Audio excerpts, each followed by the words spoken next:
नमस्कार, news 7 today में आपका स्वागत है। आज हम बात करेंगे पीएमसी महानगर पालिका चुनाव जो अब कुछ ही दिनों में आने वाले हैं और सभी पार्टियों ने अपनी तैयारी शुरू कर दी है और उम्मीदवार चुनने शुरू कर दिए हैं। जो अच्छे कैंडिडेट हैं, जो अच्छे कार्यकर्ता हैं, उनको चुनना शुरू कर दिया है। ऐसे ही हमारे साथ इस वक्त मौजूद हैं एनसीपी अजित पवार गठ के अजय श्रीवास्तव जी, जो एक अच्छे समाज सेवक है और कई सालों से, कई वर्षों से समाज सेवा कर रहे हैं। और इस वक्त हम मौजूद है वार्ड क्रमांक 135 मानखुर्द में। आइए मिलते हैं। अजय श्रीवास्तव जी, आपका स्वागत है न्यूज़ 7 टुडे में। सबसे पहला सवाल है अजय श्रीवास्तव जी कि आप किस तरह से इस क्षेत्र में आए, आपने पॉलिटिकल क्षेत्र कैसे चुना? जी सनी जी, पहले मैं आपका न्यूज़ 7 टुडे चैनल का स्वागत करता हूँ।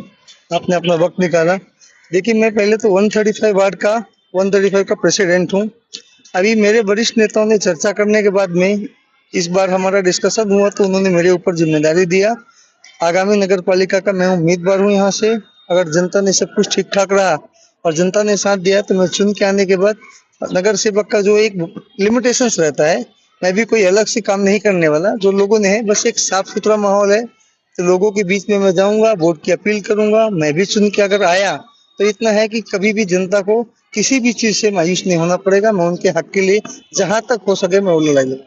आप लोगों के बीच में कई वर्षों से समाज सेवा के तौर पे काम कर रहे हैं। जनता आपको क्यों चुने? कैसा आश्वासन आपको आप देंगे जनता को कि क्यों चुने आपको जनता? देखिए, तो आपको भी पता है कि एक युवक होता है, उसके अंदर में कार्य करने की क्षमता है।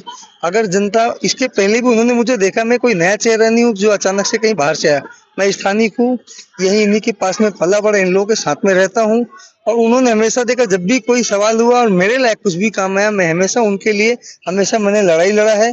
और इस बार भी मैं लोगों के पास में उसी एजेंडे के, आप तो बेहतर मुझे जानते हैं, तो अगर आपने मेरे ऊपर विश्वास जताया और मुझे चुना तो आपके लिए, हक के लिए जो हो सकता है मैं आपकी लड़ाई लड़ूंगा। देखिए, वार्ड क्रमांक 135 मानकुद मंडाला हो गया, तो वहाँ कई तरह की समस्याएं हैं, जैसे पानी, वाटर, गटर, मीटर, जो नागरिक समस्या है वो कई तरह की। आप देख रहे होंगे कि पीछे से जो एसएमएस कंपनी, उसका धुआं तक भी उनको झेलना जी जी, पड़ता है। 100%। तो क्या आप सबसे पहले, अगर आप चुन के आ जाते हैं, आप नगर सेवक बन जाते हैं, तो क्या करेंगे सबसे पहला? आप क्या सोच के ये कड़वी सच्चाई है कि पूरे विधानसभा में, आसपास के हर वार्ड में ये जो पॉल्यूशन है, प्रदूषण की वजह जनता झुलस रही है।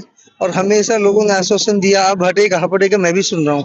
ठीक है, उसकी वजह से गंभीर बीमारी जैसे टीबी जैसी बीमारियों से लोग झुलस रहे हैं। अगर देखिए, अगर मैं यहाँ पे चुन के आता हूँ तो मेरे वार्ड में है नहीं, है मेरे कार्य क्षेत्र से आगे का है, लेकिन फिर भी अगर लोगों का सपोर्ट रहा तो मैं अजीत दादा पवार साहब के पास में जाके इस समस्या के लिए, छुटकारा के लिए, कि जल्द से जल्द इसको कहीं इंडस्ट्रियल एरिया में शिफ्ट किया जाए, जैसे यहाँ पे लोगों को निजात मिल सके। और मूलभूत सुविधाएं हैं लोगों को, शौचालय का, जो हमेशा शौचालय है वो बंद पड़े हुए हैं, उसमें गंदगी है। अगर मुझे जनता चुन के देती है तो हमेशा साफ सुथरा माहौल, साफ सुथरा शौचालय, उनके इलाज की सुविधा है, सारी चीजों की जिम्मेदारी लेता आपके चैनल के माध्यम से। पिछले विधानसभा चुनाव हुए, हालांकि अजीत पवार साहब, आपकी जो पार्टी है, उन्होंने जो वो माझी लाड़की बहन योजना, यानी कि जो हमारे वो मुख्यमंत्री रहे एक नाथ शिंदे जी, जिनके कार्यकाल में ये योजना लागू हुई, उस योजना का लगभग बहुत फायदा बीजेपी और अलायंस ने किया था। इस बार जो आपके वार्ड में इसका फायदा कितना होगा, क्या लगता है? देखिए, महायुति सरकार ने जो योजना लाया उसे निश्चित तौर पे कह सकते हैं महिलाओं को फायदा हुआ। कहीं ना कहीं पे लोगों के लिए 1500 की मदद मिल राशि, उसका असर आपको देखा है, उसका बेनिफिट हमको विधानसभा चुनाव में मिला है। और बहनाएं हमारे साथ में है, क्योंकि हम एक साफ सुथरी नियति के साथ उनके साथ खड़े हैं। तो मुझे, मैं पूरे उम्मीद है कि हमारे आगामी महानगर पालिका चुनाव में भी उसका फायदा मिलेगा, क्योंकि बहनाएं और माताएं हमारे साथ हैं। पिछले विधानसभा चुनाव में आपकी पार्टी से नवाब मलिक साहब खड़े हुए थे। जी आपके बड़े बड़े नेता अजित पवार साहब हैं, खुद यहाँ आए थे, उन्होंने यहाँ प्रचार किया और बहुत ही बड़े पैमाने पे प्रचार हुआ। आपने भी, आप वीडियो के माध्यम से कहा था कि नवाब मलिक साहब चुन के आएंगे यहाँ से और पूरे भारी मतों से चुनेंगे, लेकिन ऐसा नहीं हुआ और उनको कहीं ना कहीं शिकस्त मिली। तो वो क्या वजह थी और किस वजह से ये ऐसा हुआ? देखिए सनी जी, पहले तो नवाब मलिक साहब पे लड़ने का कोई विचारधारा थी। उनकी बेटी सना मलिक से लड़ रही थी शक्तिनगर विधानसभा से। लेकिन पार्टी सुप्रीमो ने अचानक से फैसला लिया कि नवाब मलिक साहब को यहाँ उतारना है। हमारे पास वक्त बहुत कम था, हाँ ना वाली सिचुएशन चल रही थी। अचानक से ऊपर से पार्टी सुप्रीमो को आदेश आया तो पार्टी सर्वोपरि है। फिर नवाब मलिक साहब ने यहाँ पे बतौर कैंडिडेट के तौर पे यहाँ पे चुनाव लड़े और हम लोगों ने पूरी तरीके से जनता के बीच में गए। हमारा अगर नवाब मलिक साहब चुन के आएंगे तो बहुत सारे बदलाव लाएंगे, जैसा आप देख रहे हैं कि उनकी बेटी कितना अच्छा काम कर रही है, पर जनता ने उन्हें नहीं एक्सेप्ट किया। हो सकता है कि उनको जो पिछले पुराने उनके थे अबू आसिम आदमी के, हो सकता है उनके वादे उनको पसंद आए हो, तो हमको शिकस्त खाना पड़ा। और राजनीति है, इसमें हार और जीत होती रहती है। आप भी एनसीपी अजित पवार गट से इस बार कैंडिडेट के तौर पे खड़े हुए वार्ड क्रमांक 135 से, तो किस तरह से जनता का विश्वास आपको रहेगा?